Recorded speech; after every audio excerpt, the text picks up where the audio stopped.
यह वीडियो केवल मनोरंजन हेतु है। हम किसी भी अंधविश्वास का समर्थन नहीं करते। इस वीडियो का क्रेडिट हिंदी कहानियों फनी कॉमेडी स्टोरीज को जाता है। डोले बिरयानी बेंगलुरु बनाना फार्मर का बनाना लीफ। बेंगलुरु शहर के पास एक बस्ती थी। वहां के लोग ज्यादातर खेती बाड़ी करते हुए जीते थे। उस गांव में हेगडे नाम का एक गरीब किसान था। हेगडे के पास एक छोटा सा केलों का खेत था।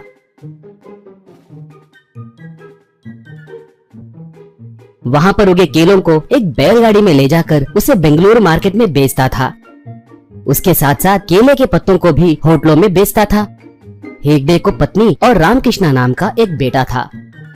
रामकृष्णा कॉलेज में पढ़ता था। वो बहुत समझदार था। आमदनी बस नहीं होने के कारण एक बिरयानी होटल में वो वेटर के तौर पे काम कर रहा था। एक बार जिस होटल में रामकृष्णा काम करता था, उस होटल के मालिक के पास एक आदमी आया। वो भाई, परसों हमारे घर में एक समारोह है। आपका बिरयानी अच्छा रहेगा कहकर जानकर आया हूँ। 30 लोगों के लिए लंच का इंतजाम करना है। आप कैटरिंग भी करेंगे क्या? उसके लिए कितना होगा बताइए, कहा मालिक। तब कुछ मत सोचिए साहब, यहाँ पर होटल में काम करने के लिए ही लोग बस नहीं होंगे। ऐसे में हम कैटरिंग कैसे कर सकते हैं? वैसे भी हम 100 से कम लोगों को कैटरिंग नहीं करते। सॉरी, कहकर अंदर चला गया।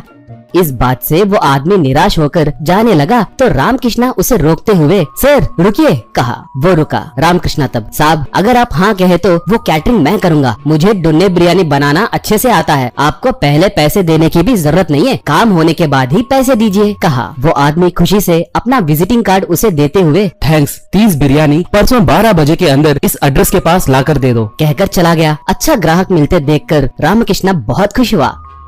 घर जाकर माँ और पिताजी से बात बताकर मेरे पास जमा किए पैसों से बिरयानी बनाएंगे। इस ऑर्डर से हमें कम से कम 4000 रुपए तक बचेंगे, कहा। ऐसे घर में बड़े से हांडी में उसने बिरयानी बनाया।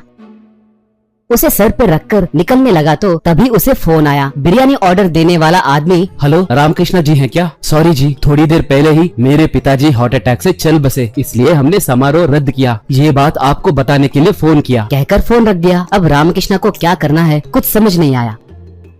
घर वालों से बात बताए तो माँ, हे भगवान, हमारे जमा किए सारे पैसे इस बिरयानी को बनाने में खर्च कर दिए। अब क्या करें? बोली तो हेगडे, हाँ बेटा, अब इतनी सारी बिरयानी का क्या करेंगे? ले जाकर गरीब लोगों में बांटो, और क्या ही कर सकते हैं, कहा। रामकृष्णा, पिताजी मुझे एक उपाय सुझा है, आप जाकर केले के पत्ते लाइए, कहा।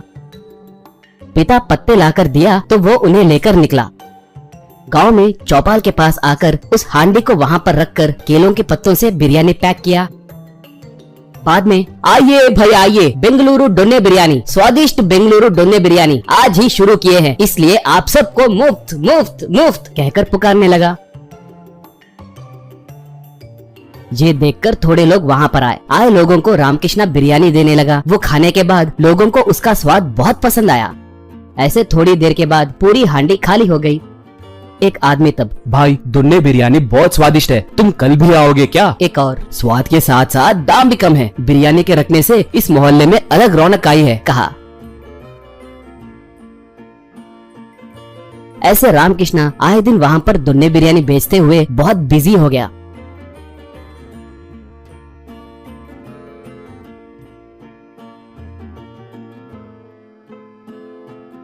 बहुत पैसे कमाने के वजह से उसकी सारी परेशानियां दूर हो गई।